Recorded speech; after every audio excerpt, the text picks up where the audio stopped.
Second batch కూడా అయిపోయింది. First బ్యాచ్లో తీసినది అండి, టేస్ట్ చేస్తారా? ఓకే. అబ్బబ్బబ్బబ్బబ్బా, ఏదో మాస్టర్ షెఫ్ అవతారం ఎత్తింది. ఇంతకీ ఆ మాస్టర్ షెఫ్ వంటకం ఏంటో?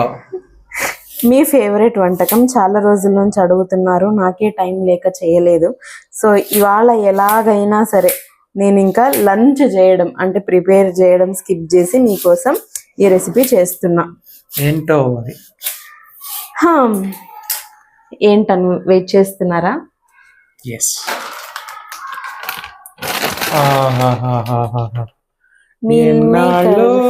వేచిన ఉదయం ఈనాడే ఎదురవుతుంటే అంటే అన్నాడు గాని ఆ ఊహ ఎంత బాగుందో. కొంచెం వేడి నీళ్ళలో మనం కావలసినన్ని మీల్ మేకర్స్ వేసి ఒక 15 minutes ఉంచాలన్నమాట. ఈ ప్రాసెస్ కొంచెం అలా ఎక్కువనే అనిపిస్తుంది, కాకపోతే కొంచెం ఈజీగానే అవుతుంది. కాకపోతే హోమ్ మేడ్ కాబట్టి చాలా మంచిది, మనకి చేయండి. అవి నానిపోయే లోపల మనం ఇక్కడ ఉల్లిపాయలు చిన్న చిన్నగా కట్ చేసుకోవచ్చు. నేను యాక్చువల్లీ మీల్ మేకర్స్ తినను. ఐ నో దట్ ఇట్స్ మంచి ప్రోటీన్ అని, కాకపోతే ప్రోటీన్స్ పోగా మనకి అట్లనే కాదు, నాకు నచ్చదు పర్సనలీ. సో మీరు తింటారు కాబట్టి హ్యాపీగా చేసిస్తాను. మీరు కూడా మీ పిల్లలు కూడా ఇన్ కేస్ మీల్ మేకర్స్ నచ్చకపోతే ఖచ్చితంగా ఈ వేలో ట్రై చేయండి, తింటారు. నాలాగా తెలివి వచ్చేస్తే మాత్రం తినలేరు అనమాట. అందుకనే పిల్లలకి ముందు నుంచే మీరు పెట్టండి. నా ఫ్రెండ్ వాళ్ళ నేను బుక్కపట్నంలో ఉన్నప్పుడు నా దోస్తి, చాలా ఫుల్ బ్లడ్ దోస్త్ అనమాట, చెడ్డి దోస్త్ కూడా కాదు. వాళ్ళ మమ్మీ ఈ మీల్ మేకర్స్తో పలావ్ అట్లా చేస్తుండ్రు అనమాట, కర్రీ. ఆంటీ అంటుండ్రు నన్ను ఎప్పుడు, తిను సుమన, ఏం తినవు అసలు, ఈ మీల్ మేకర్స్ చాలా మంచిది అని చెప్తుండ్రి. ఆంటీ చెప్పినప్పుడు ఊరికే నోట్లో అనేస్తుంటే మళ్ళీ పక్కకు వచ్చేస్తుంటే, బట్ ఇప్పుడు అందరు చెప్తుంటే అనిపిస్తుంది ఆంటీ చెప్పింది నిజమే, చాలా మంచిది అని. బట్ నాకు ఇప్పుడు కూడా పోదు. ప్రాసెస్ చూసేద్దాం, వచ్చేయండి. ఈ మీల్ మేకర్స్ వాటర్లో వేయగానే ఇలా బాగా ఉబ్బిపోతాయి అన్నమాట. వాటర్ మరీ వేడిగా ఉండకూడదు, మనం ఇలా చేయి పెడితే మనకు వెచ్చగా అనిపించాలి. సో ఈ ప్రాసెస్ గోరువెచ్చగా, yes you are correct. Process అంతా ఇక్కడ స్కిప్ చేయకుండా లాస్ట్ వరకు చూడండి. టిప్స్, తర్వాత ఇది ఎట్లా చేయాలి ఏంటి అని ప్రతి ఒక్క స్టెప్ ఇంపార్టెంట్ అన్నమాట. వచ్చేయండి, మరి ఎందుకు ఆలస్యం, చేసిద్దాం. సో మీల్ మేకర్స్ ఈ ప్రాసెస్లోనే ఆలు కూడా బాయిల్ చేసి ఉంచుకున్నాను అనమాట. చల్లారిపోయాయి, ఫుల్ కంప్లీట్ కూల్ అయిపోవాలి, వేడి ఉండకూడదు. అప్పుడే మనకి ఈజీగా పీల్ అయిపోతాయి ఆలూస్. ఇలా చల్లగా అయిన తర్వాత తీస్తే మనకి చాలా ఈజీగా ఇలా పీకుతుంటేనే వచ్చేస్తాయి అన్నమాట. ఇవన్నీ టిప్స్, ఇవన్నీ ఒకరు చెప్తే కాదండి, మనం ఎక్స్పీరియన్స్తోనే వస్తాయన్నమాట. ఇలా ఒకరు చెప్పినప్పుడు మాత్రం ఇగ్నోర్ చేయకండి, చాలా ఇంపార్టెంట్ టిప్స్. అలా చేసినందుకే ఇట్లున్నాం మనం. ఎస్, నేను చాలా ఐటమ్స్ చేసి ఇప్పుడు అన్నీ అలా అలవోకగా చేసిస్తున్నా. It's because of experience. ఏదైనా అంతే, స్టార్టింగ్లో మనకు ఏమో పెద్ద గొప్ప విద్య అనిపిస్తుంది, తెలిసినాక కోతి విద్య. అన్నీ అంతే, వంట కూడా అంతే. మనం చేయంగా టేస్టీగా చేస్తాం. మన ఇంట్లో వాళ్ళకి నచ్చినట్టు స్టార్ట్ చేస్తే మనం ఎవరినైనా మెప్పియచ్చు, అలా అన్నమాట. ఎంతసేపు చేస్తావు తల్లి? 2 minutes కూడా కాలేదు. ఆలు స్మాష్ చేయడం చాలా ఈజీ కదా ఈ స్టెప్తో. సో ఇప్పుడు మనం ఏం చేయాలంటే, ఆల్రెడీ ఇక్కడ మనకు మీల్ మేకర్స్ కూడా బాగా సోక్ అయిపోయాయి. ఇప్పుడు 2 hands నీట్గా హ్యాండ్స్ వాష్ చేసుకోండి. ఇలా ప్రెస్ చేసి చూసారా, ఎక్సెస్ వాటర్ అంతా వచ్చేస్తుంది. దాన్ని ఇప్పుడు మిక్సీలో వేసుకోవాలి. నేను ఆల్రెడీ మిక్సీలో బ్రెడ్ క్రమ్స్ ప్రిపేర్ చేశాను అనమాట, అదే మిక్సీ గిన్నెలోనే వేసుకుంటున్నాను. మనకు బ్రెడ్ క్రమ్స్ కూడా నెక్స్ట్ స్టెప్స్లో చాలా ఇంపార్టెంట్ రోల్ ప్లే చేస్తాయి అన్నమాట ఈ ప్రాసెస్లో. ఇంక ఇవన్నీ మెత్తగా మిక్సీ పట్టుకుందాం. అల్లం పచ్చిమిర్చి మిక్సీకి వేస్తున్నా. ఆయిల్ వేసి వేడి అవ్వడానికి పెట్టుకుందాము. ఈ లోపల ప్రాసెస్ అంతా మనం రిమైనింగ్ అంతా చేసుకోవచ్చు. ఆయిల్ హీట్ అయ్యే లోపల ఆయిల్ మనము హై ఫ్లేమ్ మీద పెట్టి వేడి చేయకూడదు, లో ఫ్లేమ్ మీదనే వేడి అవ్వాలి దీనికి. అందుకని నేను ఈ ప్రాసెస్ స్టార్ట్ చేసే ముందే ఆయిల్ కాగడానికి పెడుతున్నా. సో ఇలా ఫ్లేమ్ పెట్టుకోవాలి. ఇప్పుడు మనము మిక్సీకి వేసుకున్నటువంటి మీల్ మేకర్ అంతా ఒక బౌల్లోకి ట్రాన్స్ఫర్ చేసుకోవాలి. కొద్దిగా కారం పొడి,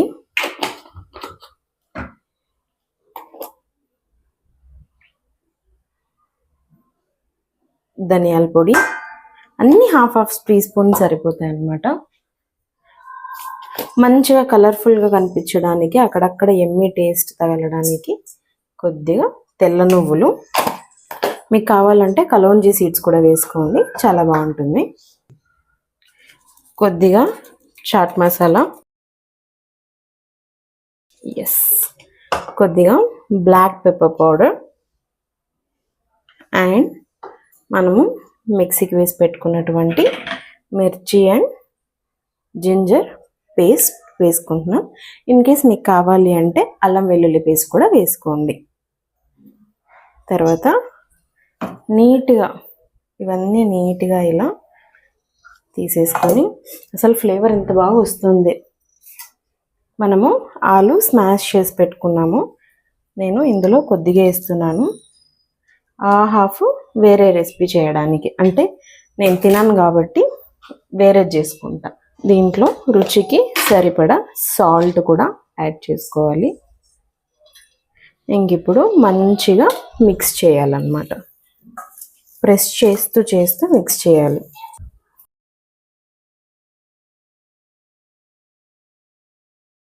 సో బ్రెడ్ క్రమ్స్ కొద్దిగా ఒక 2 టీ స్పూన్స్ అంత వేసుకున్నాను. అవి కూడా మంచిగా మిక్స్ చేసేయాలి. ఇలా మిక్స్ చేసిన తర్వాత మీకు ఇష్టమైనన్ని ఉల్లిపాయలు చిన్నగా తరిగినవి వేసుకోండి. దీన్ని కూడా బాగా మిక్స్ చేయండి. ఇలా బాల్స్లా చేసుకుంటూ మధ్యలో ఇలా గ్యాప్ ఉంచుకొని చీజ్ మీకు ఇష్టం ఉంటే పెట్టుకోండి, లేకపోతే చీజ్ అనేది స్కిప్ చేయండి. ఇలా పెట్టి నీట్గా కవర్ చేయాలి. ఓలిగలు చేసినట్లుగా. చీజు ఎక్కడ మనకి లీక్ అవ్వకూడదు. లీక్ అయితే ఆయిల్లో పట్ అని చిట్లిపోతుంది, సిడ్లుతుంది అన్నమాట. దీన్ని ఇప్పుడు టిక్కీ షేప్లో మనం చేసుకోవాలి. ఇన్ కేస్ మీకు బాల్స్ కావాలంటే బాల్స్లోనే చేసుకోండి. బాల్స్ చేసుకుంటే మీకు ఆయిల్ ఎక్కువ పీల్చేసుకుంటుంది అన్నమాట, ఎందుకంటే వేగడానికి కూడా టైం ఎక్కువ పట్టిద్ది, మందం ఉంటుంది కాబట్టి. ఇలా టిక్కీలు చేసుకుంటే కొద్దిగా పల్చగా ఉంటాయి కాబట్టి త్వరగా అయిపోతాయి. చూసారా, షేప్స్ ఇలా రావాలి. సో కార్న్ఫ్లోరు 1 స్పూను మైదా వేసి నేను ఇలా ప్రిపేర్ చేస్తూ ఉన్నా. ఉండలు లేకుండా నీట్గా పల్చగా చేసుకోవాలి. మళ్ళీ ఓవర్ పల్చగా ఉంటే మనకి టిక్కీస్ అనేవి పట్టుకోవన్నమాట. చూసారా, ఇక్కడ పక్కన టిక్కీస్ అన్ని ప్లేట్లో ఎలా చేసి పెట్టుకున్నాను అన్ని. కొన్ని విత్ చీజ్, కొన్ని వితౌట్ చీజ్ అన్నమాట. కొంతమందికి చీజ్ నచ్చుతుంది, కొంతమందికి చీజ్ నచ్చదు. సో మనకి ఎలా కావాలో అలా చేసుకోవాలి. ఇక్కడ బ్రెడ్ క్రమ్స్. ఇప్పుడు మనము ఏం చేయాలంటే ఇలా చేసి పెట్టుకున్నవి ఫస్ట్ ఇలా డిప్ చేసి ఆల్ సైడ్స్ అంతా, తర్వాత బ్రెడ్ క్రమ్స్ నీట్గా బ్రెడ్ క్రమ్స్లో పొరలాడిచ్చాలి.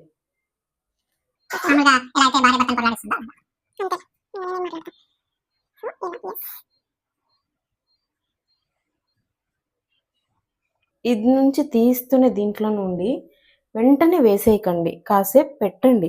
అప్పుడే మనకి ఈ బ్రెడ్ క్రమ్స్ ఇవన్నీ నీట్గా పట్టుకుంటాయి.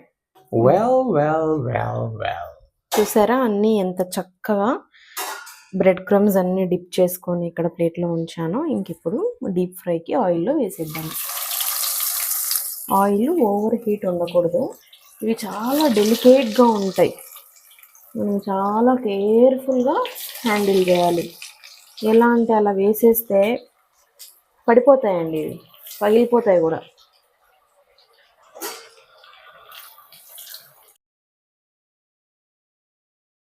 ఆయిల్ వాసనకు నిద్ర లేసేస్తే అంతే కదా మరి. సో ఇప్పుడు ఆయిల్లో అవ్వంగా కొంచెం గట్టి పడతాయి, మరి అంత గట్టి పడవు. మన బజ్జీలు చేసినంత ఇదిగా చేయలేమన్నమాట. కొంచెం హ్యాండిల్ అనేది కొంచెం కేర్ఫుల్గా చేయాలి. ఒకే సైడ్ వేసి వదిలేయకండి. ఒక 2 to 3 times చూడండి, ఇలా ప్రాపర్గా మనకి టిక్కీస్ అన్నీ అవ్వాలి.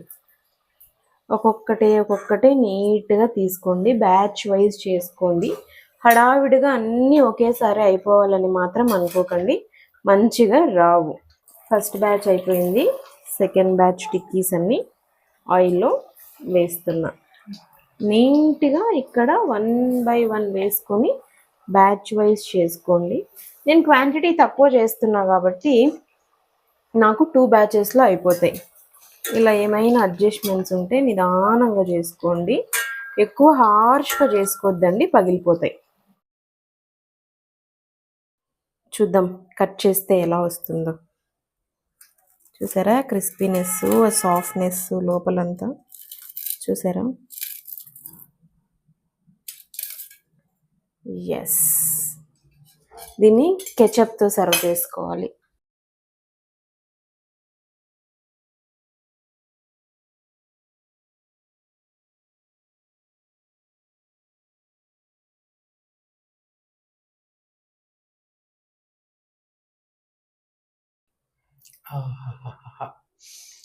స్వర్గమే, అంత బాగుంది. Thank you. Thanks for watching. Subscribe to, మీకు తెలుసుగా, సుమహాస్ వ్లాగ్స్. ఎస్. నోట్లో కాలిపోతుంది పాపము.